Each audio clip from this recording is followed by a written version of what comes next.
Shalom.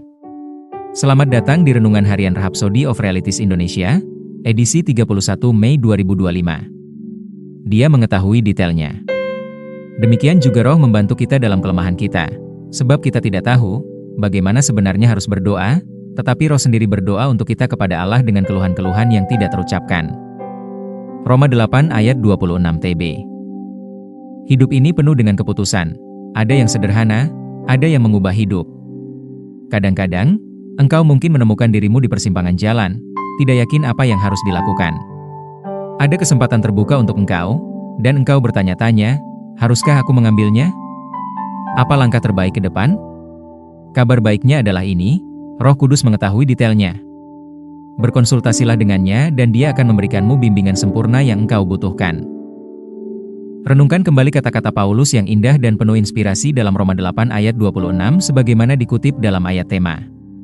Roh Kudus, yang mengetahui segala sesuatu, mengetahui kehendak Allah dan pikiran Bapa, menjadi perantara bagi kita, bukan dari luar tetapi dari dalam.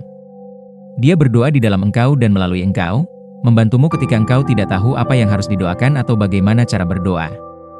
Ada begitu banyak hal yang tidak engkau ketahui tentang situasi, orang, dan bahkan tentang masa depanmu sendiri. Namun, Roh Kudus mengetahui dan memahami detail-detail kecil, hal-hal tentang hidupmu, hal-hal yang berada di luar persepsi manusia, dan dia pun bersyafaat bagi engkau sesuai dengan itu. Bayangkan memiliki seseorang yang tahu persis apa yang engkau butuhkan dan berdoa bagimu dengan ketepatan ilahi. Itulah pelayanan Roh Kudus. Tetapi inilah kuncinya. Jika engkau tidak berdoa dalam roh, engkau tidak akan mengalami pertolongan ilahi ini.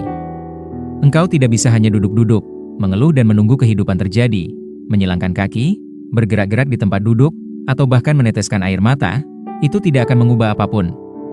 Seseorang bahkan mungkin berdoa, "Bapa terkasih, keadaanku mengerikan, kasihanilah aku." Tuhan telah mengasihanimu, itulah sebabnya Dia mengutus Yesus dan memberimu Roh Kudus.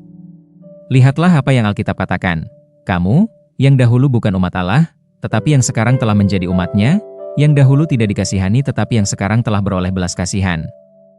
1 Petrus 2 ayat 10 HMPC. Apakah engkau melihatnya? Dia telah melakukan segala sesuatu yang diperlukan untuk keberhasilanmu. Pertanyaannya adalah, apakah engkau akan memanfaatkannya sekarang karena engkau memiliki sang perantara di dalam dirimu? Ketika engkau berdoa dalam roh, engkau menyelaraskan diri dengan rencana Tuhan yang sempurna. Alih-alih kebingungan, engkau menerima kejelasan.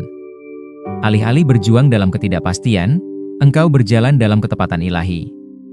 Bahkan sekarang, luangkan waktu untuk berdoa dalam roh, berbicara dalam bahasa roh dan membangkitkan roh di dalam dirimu. Kemuliaan bagi Tuhan. Mari kita ucapkan pengakuan iman berikut. Bapa terkasih, terima kasih atas pelayanan perantaraan Roh Kudus, yang memampukan aku untuk berdoa secara efektif dan akurat.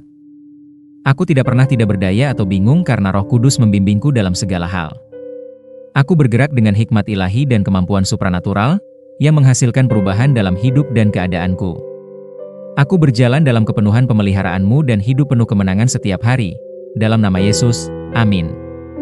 Ayat renungan hari ini terdapat dalam 1 Korintus 14 ayat 2, Yuda 1 ayat 20, Zaharia 4 ayat 6.